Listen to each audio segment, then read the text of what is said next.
ಈ ಹಿಂದೆ ಹುಬ್ಬಳ್ಳಿಯಲ್ಲಿ ಗಲಭೆ ನಡೆದಿತ್ತು. ಆ ಕೇಸನ್ನ ರಾಜ್ಯ ಸರ್ಕಾರ ವಾಪಸ್ ಪಡ್ಕೊಂಡಿತ್ತು. ಇದು ಸಾಕಷ್ಟು ಚರ್ಚೆಗೆ ಕಾರಣ ಆಗಿತ್ತು. ಚರ್ಚೆ ಮಾತ್ರ ಅಲ್ಲ, ವಿವಾದಕ್ಕೂ ಕಾರಣ ಆಗಿತ್ತು. ಇದೇ ವಿಚಾರಕ್ಕೆ ಸಂಬಂಧಪಟ್ಟಂತೆ ಈಗಲೂ ಕೂಡ ರಾಜ್ಯದಲ್ಲಿ ನಡೆದಿರುವಂತಹ ಒಂದಷ್ಟು ದೊಂಬಿ ಆಗಿರಬಹುದು, ಹೋರಾಟ ಆಗಿರಬಹುದು, ಅಂತ ಕೇಸ್ಗಳನ್ನ ವಾಪಸ್ ಪಡೆಯುವಂತಹ ಚಿಂತನೆಯನ್ನ ಸರ್ಕಾರ ನಡೆಸ್ತಾ ಇದೆ ಅನ್ನುವಂತ ಮಾಹಿತಿ ಇದೆ. ಅಪರಾಧ ಪ್ರಕರಣವನ್ನ ಹಿಂಪಡೆಯಲು ಮುಂದಾಗಿದೆ ಸರ್ಕಾರ. ಗಂಭೀರ ಸ್ವರೂಪದ ಕೇಸ್ಗಳನ್ನ ಹಾಗಾದ್ರೆ ಸರ್ಕಾರ ವಾಪಸ್ ಪಡೆಯುತ್ತಾ ಅನ್ನೋ ಪ್ರಶ್ನೆ. ಹುಬ್ಬಳ್ಳಿ ಗಲಭೆ ಕೇಸ್ ವಾಪಸ್ ಪಡೆದು ಈ ಹಿಂದೆ ವಿವಾದಕ್ಕೆ ಗುರಿಯಾಗಿತ್ತು ಸರ್ಕಾರ. ಆಗ ಅದನ್ನ ಸಮಜಾಯಿಸಿಕೊಳ್ಳುವಂತ ಪ್ರಯತ್ನಗಳನ್ನ ಕೂಡ ಮಾಡಿದ್ರು. ಈಗ ಮತ್ತೊಂದು ಸುತ್ತಿನಲ್ಲಿ ಅಪರಾಧ ಪ್ರಕರಣವನ್ನ ವಾಪಸ್ ಪಡೆಯುವಂತ ಚಿಂತನೆ ನಡೆದಿದೆಯಂತೆ. ಸಚಿವ ಸಂಪುಟ ಉಪಸಮಿತಿಯಿಂದ ಸಭೆಯನ್ನ ಆಯೋಜನೆ ಮಾಡಲಾಗಿದೆ. ಇವತ್ತು ಮಧ್ಯಾಹ್ನ 2:30ಕ್ಕೆ ವಿಧಾನಸೌಧದಲ್ಲಿ ಮೀಟಿಂಗ್ ಇದೆ. ಈ ಮೀಟಿಂಗ್ ಅಲ್ಲಿ ನಿರ್ಧಾರ ಆಗುತ್ತೆ. ಗೃಹ ಸಚಿವರ ನೇತೃತ್ವದಲ್ಲಿ ಮಹತ್ವದ ಸಭೆಯನ್ನ ಈಗ ಕರೆಯಲಾಗಿದೆ. ಸಚಿವ ಸಂಪುಟ ಉಪಸಮಿತಿಯಿಂದ ಒಂದು ಸಭೆ ಕರೆದಿದ್ದಾರೆ. ಮಧ್ಯಾಹ್ನ 2:30ಕ್ಕೆ ಈ ಸಮಿತಿಯ ಸಭೆಯಲ್ಲಿ ನಿರ್ಧಾರ ಆಗುತ್ತೆ. ಯಾವ ಕೇಸ್ಗಳನ್ನ ವಾಪಸ್ ಪಡಿತಾರೆ ಅನ್ನುವಂಥದ್ದು ಈಗ ಇರುವಂತ ಪ್ರಶ್ನೆ. ಇದೇ ವಿಚಾರಕ್ಕೆ ಸಂಬಂಧಪಟ್ಟಂತೆ ಡೀಟೇಲ್ಸ್ ಅನ್ನ ಕೊಡ್ತಾ ಹೋಗ್ತಾರೆ ನಮ್ಮ ಪ್ರತಿನಿಧಿ ಹನುಮಂತು. ನೇರ ಸಂಪರ್ಕದಲ್ಲಿ ಜಾಯಿನ್ ಆಗ್ತಾ ಇದ್ದಾರೆ. ಹನುಮಂತು, ಈ ಹಿಂದೆಯೂ ಕೂಡ ಸರ್ಕಾರ ಒಂದಷ್ಟು ಕೇಸ್ಗಳನ್ನ ವಾಪಸ್ ಪಡೆದಿತ್ತು. ಅದರ ಜೊತೆಯಲ್ಲಿ ಒಂದಷ್ಟು ಕೇಸ್ಗಳಿಗೆ ಸಂಬಂಧಪಟ್ಟಂತೆ ಸಾಫ್ಟ್ ಕಾರ್ನರ್ ಅನ್ನ ಕೂಡ ತೋರಿಸಿತ್ತು. ಈ ಎಲ್ಲಾ ವಿಚಾರಗಳು ಸಾಕಷ್ಟು ವಿವಾದಗಳಾಗಿದ್ವು. ಈಗ ಮತ್ತೊಂದು ವಿವಾದ ಆಗುವಂತ ಲಕ್ಷಣಗಳು ಕಾಣಿಸ್ತಾ ಇದೆ. ಯಾವ ದೊಂಬಿ, ಯಾವ ಹೋರಾಟ, ಯಾವ ಕೇಸ್ಗಳನ್ನ ವಾಪಸ್ ಪಡೆಯುವಂತಹ ನಿಟ್ಟಿನಲ್ಲಿ ಈಗ ಸರ್ಕಾರ ಚಿಂತನೆಯನ್ನ ನಡೆಸಿರುವುದು. ಏನ್ ಡೀಟೇಲ್ಸ್ ಇದೆ, ಇನ್ಸೈಡ್ ಮಾಹಿತಿ ಏನಿದೆ? ಅಶ್ವಿನಿ, ವಿಚಾರಣಾ ಹಂತದಲ್ಲಿರುವಂತಹ ಪ್ರಕರಣಗಳನ್ನ, ಅದರಲ್ಲೂ ಕೂಡ ಹೋರಾಟ, ಈ ಕೆಲವೊಂದು ಪ್ರಕರಣಗಳನ್ನ ವಾಪಸ್ ಪಡೀಲಿಕ್ಕೆ ರಾಜ್ಯ ಸಚಿವ ಸಂಪುಟ ಉಪಸಮಿತಿಯನ್ನ ನೇಮಕ ಮಾಡಿತ್ತು. ಆ ಉಪಸಮಿತಿ ಇಂದು ಸಭೆ ಮಾಡಿ ಒಟ್ಟು ಹುಬ್ಬಳ್ಳಿ ಗಲಭೆ ಪ್ರಕರಣ ಸೇರಿದಂತೆ 43 ಪ್ರಕರಣಗಳನ್ನ ವಾಪಸ್ ಪಡೀಲಿಕ್ಕೆ ಮುಂದಾಗಿತ್ತು. ಆ ಒಂದು ಸಂದರ್ಭದಲ್ಲಿ ಸರ್ಕಾರದ ನಡೆಯನ್ನ ಹೈಕೋರ್ಟ್ ಕೂಡ ತೀವ್ರವಾಗಿ ಆಕ್ಷೇಪ ವ್ಯಕ್ತಪಡಿಸಿತ್ತು. ಒಂದು ರೀತಿ ಹೈಕೋರ್ಟ್ ಆಕ್ಷೇಪ ಎಲ್ಲ ಒಂದ್ ಕಡೆಗೆ ಸರ್ಕಾರ ಮುಜುಗರಕ್ಕೂ ಕೂಡ ಒಳಗಾಗಿತ್ತು. ಇದೀಗ ಮತ್ತೊಂದು ಸುತ್ತಿನ ಕೇಸ್ ವಾಪಸ್ ಪಡೀಲಿಕ್ಕೆ ಒಂದಷ್ಟು ಚಿಂತನೆ ಸರ್ಕಾರದ ಮಟ್ಟದಲ್ಲಿ ನಡೀತಾ ಇದೆ ಅನ್ನೋ ಮಾಹಿತಿ ಲಭ್ಯ ಆಗ್ತಾ ಇರುವಂತದ್ದು. ಯಾಕೆ ಅಂತಂದ ಹೇಳಿದ್ರೆ, ಕೇಸ್ ವಾಪಸ್ ಪಡೀಲಿಕ್ಕಾಗಿ ರಚನೆ ಆಗಿರುವಂತಹ ಉಪಸಮಿತಿ ಏನಿದೆ, ಗೃಹ ಸಚಿವ ಡಾಕ್ಟರ್ ಜಿ ಪರಮೇಶ್ವರ ನೇತೃತ್ವದಲ್ಲಿ ಇವತ್ತು ಸಭೆ ನಡೀತಾ ಇದೆ. ಆ ಉಪಸಮಿತಿಯಲ್ಲಿ ಆ ಒಂದು ಸಭೆಯಲ್ಲಿ ದೊಂಬಿ ಮತ್ತು ಹೋರಾಟಗಳು ಎಲ್ಲೆಲ್ಲಿ ಆಗಿದ್ದಾವೆ, ಕೆಲವೊಂದು ಕಡೆಗೆ ಶಾಂತಿ ಭಂಗ ಮಾಡಿರುವಂತಹ ಪ್ರಕರಣಗಳು ಕೂಡ ದಾಖಲಾಗಿದ್ದಾವೆ. ಹಾಗಾಗಿ ಯಾವ ಶಿಫಾರಸುಗಳನ್ನ ಈ ಸಮಿತಿ ಮಾಡುತ್ತೋ ಅಂತಹ ಕೇಸ್ಗಳನ್ನ ಸರ್ಕಾರ ವಾಪಸ್ ಪಡೀಲಿಕ್ಕೆ ಎಲ್ಲಾ ರೀತಿಯ ಚಿಂತನೆಗಳನ್ನು ನಡೆಸುತ್ತೆ. ಆದ್ರೆ ಯಾವ ಕೇಸ್ಗಳನ್ನ ಪಡೆಯುತ್ತೆ ಅನ್ನೋಂಥದ್ದು ಮತ್ತೊಂದು ರೀತಿಯ ವಿವಾದಕ್ಕೆ ಏನಾದ್ರು ಕಾರಣ ಆಗುತ್ತಾ ಅನ್ನೋದು ಒಂದಷ್ಟು ಕುತೂಹಲ ಇದೆ. Ashwini, right Hanumanthu, thank you ಡೀಟೇಲ್ಸ್ಗೆ. ಈ ಹಿಂದೆ ಹುಬ್ಬಳ್ಳಿಯಲ್ಲಿ ಗಲಭೆ ನಡೆದಿತ್ತು. ಆ ಕೇಸನ್ನ ರಾಜ್ಯ ಸರ್ಕಾರ ವಾಪಸ್ ಪಡ್ಕೊಂಡಿತ್ತು. ಇದು ಸಾಕಷ್ಟು ಚರ್ಚೆಗೆ ಕಾರಣ ಆಗಿತ್ತು. ಚರ್ಚೆ ಮಾತ್ರ ಅಲ್ಲ, ವಿವಾದಕ್ಕೂ ಕಾರಣ ಆಗಿತ್ತು. ಇದೇ ವಿಚಾರಕ್ಕೆ ಸಂಬಂಧಪಟ್ಟಂತೆ ಈಗಲೂ ಕೂಡ ರಾಜ್ಯದಲ್ಲಿ ನಡೆದಿರುವಂತಹ ಒಂದಷ್ಟು ದೊಂಬಿ ಆಗಿರಬಹುದು, ಹೋರಾಟ ಆಗಿರಬಹುದು, ಅಂತ ಕೇಸ್ಗಳನ್ನ ವಾಪಸ್ ಪಡೆಯುವಂತಹ ಚಿಂತನೆಯನ್ನ ಸರ್ಕಾರ ನಡೆಸ್ತಾ ಇದೆ ಅನ್ನುವಂತ ಮಾಹಿತಿ ಇದೆ. ಅಪರಾಧ ಪ್ರಕರಣವನ್ನ ಹಿಂಪಡೆಯಲು ಮುಂದಾಗಿದೆ ಸರ್ಕಾರ. ಗಂಭೀರ ಸ್ವರೂಪದ ಕೇಸ್ಗಳನ್ನ ಹಾಗಾದ್ರೆ ಸರ್ಕಾರ ವಾಪಸ್ ಪಡೆಯುತ್ತಾ ಅನ್ನೋ ಪ್ರಶ್ನೆ. ಹುಬ್ಬಳ್ಳಿ ಗಲಭೆ ಕೇಸ್ ವಾಪಸ್ ಪಡೆದು ಈ ಹಿಂದೆ ವಿವಾದಕ್ಕೆ ಗುರಿಯಾಗಿತ್ತು ಸರ್ಕಾರ. ಆಗ ಅದನ್ನ ಸಮಜಾಯಿಸಿಕೊಳ್ಳುವಂತ ಪ್ರಯತ್ನಗಳನ್ನ ಕೂಡ ಮಾಡಿದ್ರು. ಈಗ ಮತ್ತೊಂದು ಸುತ್ತಿನಲ್ಲಿ ಅಪರಾಧ ಪ್ರಕರಣವನ್ನ ವಾಪಸ್ ಪಡೆಯುವಂತ ಚಿಂತನೆ ನಡೆದಿದೆಯಂತೆ. ಸಚಿವ ಸಂಪುಟ ಉಪಸಮಿತಿಯಿಂದ ಸಭೆಯನ್ನ ಆಯೋಜನೆ ಮಾಡಲಾಗಿದೆ. ಇವತ್ತು ಮಧ್ಯಾಹ್ನ 2:30ಕ್ಕೆ ವಿಧಾನಸೌಧದಲ್ಲಿ ಮೀಟಿಂಗ್ ಇದೆ. ಈ ಮೀಟಿಂಗ್ ಅಲ್ಲಿ ನಿರ್ಧಾರ ಆಗುತ್ತೆ. ಗೃಹ ಸಚಿವರ ನೇತೃತ್ವದಲ್ಲಿ ಮಹತ್ವದ ಸಭೆಯನ್ನ ಈಗ ಕರೆಯಲಾಗಿದೆ.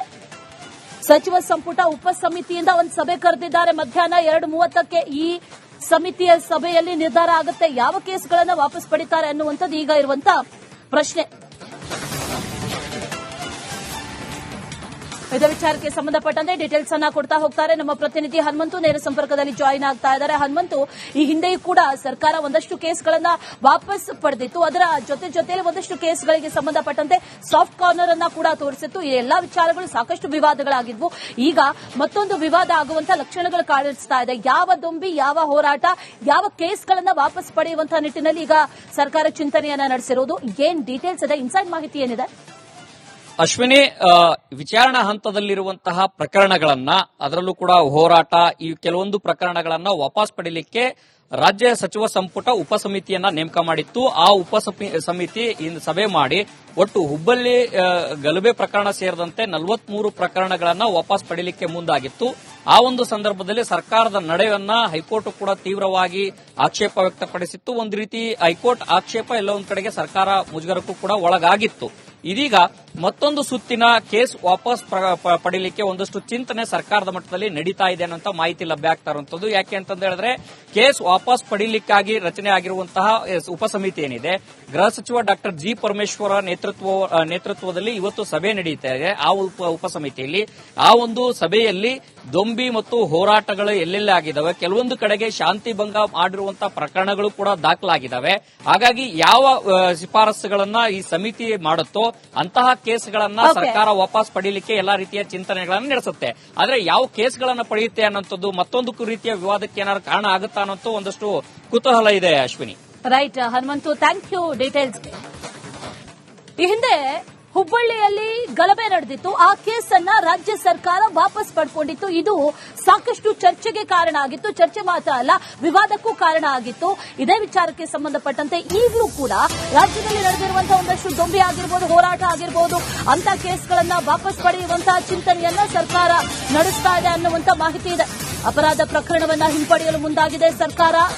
ಗಂಭೀರ ಸ್ವರೂಪದ ಕೇಸ್ಗಳನ್ನ ಹಾಗಾದ್ರೆ ಸರ್ಕಾರ ವಾಪಸ್ ಪಡೆಯುತ್ತಾ ಅನ್ನೋ ಪ್ರಶ್ನೆ. ಹುಬ್ಬಳ್ಳಿ ಗಲಭೆ ಕೇಸ್ ವಾಪಸ್ ಪಡೆದು ಈ ಹಿಂದೆ ವಿವಾದಕ್ಕೆ ಗುರಿಯಾಗಿತ್ತು ಸರ್ಕಾರ. ಆಗ ಅದನ್ನ ಸಮಜಾಯಿಸಿಕೊಳ್ಳುವಂತ ಪ್ರಯತ್ನಗಳನ್ನ ಕೂಡ ಮಾಡಿದ್ರು. ಈಗ ಮತ್ತೊಂದು ಸುತ್ತಿನಲ್ಲಿ ಅಪರಾಧ ಪ್ರಕರಣವನ್ನ ವಾಪಸ್ ಪಡೆಯುವಂತ ಚಿಂತನೆ ನಡೆದಿದೆಯಂತೆ. ಸಚಿವ ಸಂಪುಟ ಉಪಸಮಿತಿಯಿಂದ ಸಭೆಯನ್ನ ಆಯೋಜನೆ ಮಾಡಲಾಗಿದೆ. ಇವತ್ತು ಮಧ್ಯಾಹ್ನ 2:30ಕ್ಕೆ ವಿಧಾನಸೌಧದಲ್ಲಿ ಮೀಟಿಂಗ್ ಇದೆ. ಈ ಮೀಟಿಂಗ್ ಅಲ್ಲಿ ನಿರ್ಧಾರ ಆಗುತ್ತೆ. ಗೃಹ ಸಚಿವರ ನೇತೃತ್ವದಲ್ಲಿ ಮಹತ್ವದ ಸಭೆಯನ್ನ ಈಗ ಕರೆಯಲಾಗಿದೆ. ಸಚಿವ ಸಂಪುಟ ಉಪಸಮಿತಿಯಿಂದ ಒಂದು ಸಭೆ ಕರೆದಿದ್ದಾರೆ. ಮಧ್ಯಾಹ್ನ 2:30ಕ್ಕೆ ಈ ಸಮಿತಿಯ ಸಭೆಯಲ್ಲಿ ನಿರ್ಧಾರ ಆಗುತ್ತೆ. ಯಾವ ಕೇಸ್ಗಳನ್ನ ವಾಪಸ್ ಪಡಿತಾರೆ ಅನ್ನುವಂಥದ್ದು ಈಗ ಇರುವಂತ ಪ್ರಶ್ನೆ. ಇದೇ ವಿಚಾರಕ್ಕೆ ಸಂಬಂಧಪಟ್ಟಂತೆ ಡೀಟೇಲ್ಸ್ ಅನ್ನ ಕೊಡ್ತಾ ಹೋಗ್ತಾರೆ ನಮ್ಮ ಪ್ರತಿನಿಧಿ ಹನುಮಂತು. ನೇರ ಸಂಪರ್ಕದಲ್ಲಿ ಜಾಯಿನ್ ಆಗ್ತಾ ಇದ್ದಾರೆ. ಹನುಮಂತು, ಈ ಹಿಂದೆಯೂ ಕೂಡ ಸರ್ಕಾರ ಒಂದಷ್ಟು ಕೇಸ್ಗಳನ್ನ ವಾಪಸ್ ಪಡೆದಿತ್ತು. ಅದರ ಜೊತೆಯಲ್ಲಿ ಒಂದಷ್ಟು ಕೇಸ್ಗಳಿಗೆ ಸಂಬಂಧಪಟ್ಟಂತೆ ಸಾಫ್ಟ್ ಕಾರ್ನರ್ ಅನ್ನ ಕೂಡ ತೋರಿಸಿತ್ತು. ಈ ಎಲ್ಲಾ ವಿಚಾರಗಳು ಸಾಕಷ್ಟು ವಿವಾದಗಳಾಗಿದ್ವು. ಈಗ ಮತ್ತೊಂದು ವಿವಾದ ಆಗುವಂತ ಲಕ್ಷಣಗಳು ಕಾಣಿಸ್ತಾ ಇದೆ. ಯಾವ ದೊಂಬಿ, ಯಾವ ಹೋರಾಟ, ಯಾವ ಕೇಸ್ಗಳನ್ನ ವಾಪಸ್ ಪಡೆಯುವಂತಹ ನಿಟ್ಟಿನಲ್ಲಿ ಈಗ ಸರ್ಕಾರ ಚಿಂತನೆಯನ್ನ ನಡೆಸಿರುವುದು. ಏನ್ ಡೀಟೇಲ್ಸ್ ಇದೆ, ಇನ್ಸೈಡ್ ಮಾಹಿತಿ ಏನಿದೆ? ಅಶ್ವಿನಿ, ವಿಚಾರಣಾ ಹಂತದಲ್ಲಿರುವಂತಹ ಪ್ರಕರಣಗಳನ್ನ, ಅದರಲ್ಲೂ ಕೂಡ ಹೋರಾಟ, ಈ ಕೆಲವೊಂದು ಪ್ರಕರಣಗಳನ್ನ ವಾಪಸ್ ಪಡೆಯಲಿಕ್ಕೆ ರಾಜ್ಯ ಸಚಿವ ಸಂಪುಟ ಉಪಸಮಿತಿಯನ್ನ ನೇಮಕ ಮಾಡಿತ್ತು. ಆ ಸಮಿತಿ ಇಂದು ಸಭೆ ಮಾಡಿ ಒಟ್ಟು ಹುಬ್ಬಳ್ಳಿ ಗಲಭೆ ಪ್ರಕರಣ ಸೇರಿದಂತೆ 43 ಪ್ರಕರಣಗಳನ್ನ ವಾಪಸ್ ಪಡೆಯಲಿಕ್ಕೆ ಮುಂದಾಗಿತ್ತು. ಆ ಒಂದು ಸಂದರ್ಭದಲ್ಲಿ ಸರ್ಕಾರದ ನಡೆಯನ್ನ ಹೈಕೋರ್ಟ್ ಕೂಡ ತೀವ್ರವಾಗಿ ಆಕ್ಷೇಪ ವ್ಯಕ್ತಪಡಿಸಿತ್ತು. ಒಂದು ರೀತಿ ಹೈಕೋರ್ಟ್ ಆಕ್ಷೇಪ ಎಲ್ಲ ಒಂದ್ ಕಡೆಗೆ ಸರ್ಕಾರ ಮುಜುಗರಕ್ಕೂ ಕೂಡ ಒಳಗಾಗಿತ್ತು. ಇದೀಗ ಮತ್ತೊಂದು ಸುತ್ತಿನ ಕೇಸ್ ವಾಪಸ್ ಪಡೆಯಲಿಕ್ಕೆ ಒಂದಷ್ಟು ಚಿಂತನೆ ಸರ್ಕಾರದ ಮಟ್ಟದಲ್ಲಿ ನಡೀತಾ ಇದೆ ಅನ್ನೋ ಮಾಹಿತಿ ಲಭ್ಯ ಆಗ್ತಾ ಇರುವಂತದ್ದು. ಯಾಕೆ ಅಂತಂದ ಹೇಳಿದ್ರೆ ಕೇಸ್ ವಾಪಸ್ ಪಡೆಯಲಿಕ್ಕಾಗಿ ರಚನೆ ಆಗಿರುವಂತಹ ಉಪಸಮಿತಿ ಏನಿದೆ, ಗೃಹ ಸಚಿವ ಡಾಕ್ಟರ್ ಜಿ ಪರಮೇಶ್ವರ ನೇತೃತ್ವದಲ್ಲಿ ಇವತ್ತು ಸಭೆ ನಡೀತಾ ಇದೆ. ಆ ಉಪಸಮಿತಿಯಲ್ಲಿ ಆ ಒಂದು ಸಭೆಯಲ್ಲಿ ದೊಂಬಿ ಮತ್ತು ಹೋರಾಟಗಳು ಎಲ್ಲೆಲ್ಲಿ ಆಗಿದ್ದಾವೆ, ಕೆಲವೊಂದು ಕಡೆಗೆ ಶಾಂತಿ ಭಂಗ ಮಾಡಿರುವಂತಹ ಪ್ರಕರಣಗಳು ಕೂಡ ದಾಖಲಾಗಿದ್ದಾವೆ. ಹಾಗಾಗಿ ಯಾವ ಶಿಫಾರಸುಗಳನ್ನ ಈ ಸಮಿತಿ ಮಾಡುತ್ತೋ ಅಂತಹ ಕೇಸ್ಗಳನ್ನ ಸರ್ಕಾರ ವಾಪಸ್ ಪಡೆಯಲಿಕ್ಕೆ ಎಲ್ಲಾ ರೀತಿಯ ಚಿಂತನೆಗಳನ್ನು ನಡೆಸುತ್ತೆ. ಆದ್ರೆ ಯಾವ ಕೇಸ್ಗಳನ್ನ ಪಡೆಯುತ್ತೆ ಅನ್ನೋಂಥದ್ದು ಮತ್ತೊಂದು ರೀತಿಯ ವಿವಾದಕ್ಕೆ ಏನಾದ್ರು ಕಾರಣ ಆಗುತ್ತಾ ಅನ್ನೋದು ಒಂದಷ್ಟು ಕುತೂಹಲ ಇದೆ. Ashwini, right Hanumanthu, thank you ಡೀಟೇಲ್ಸ್ಗೆ.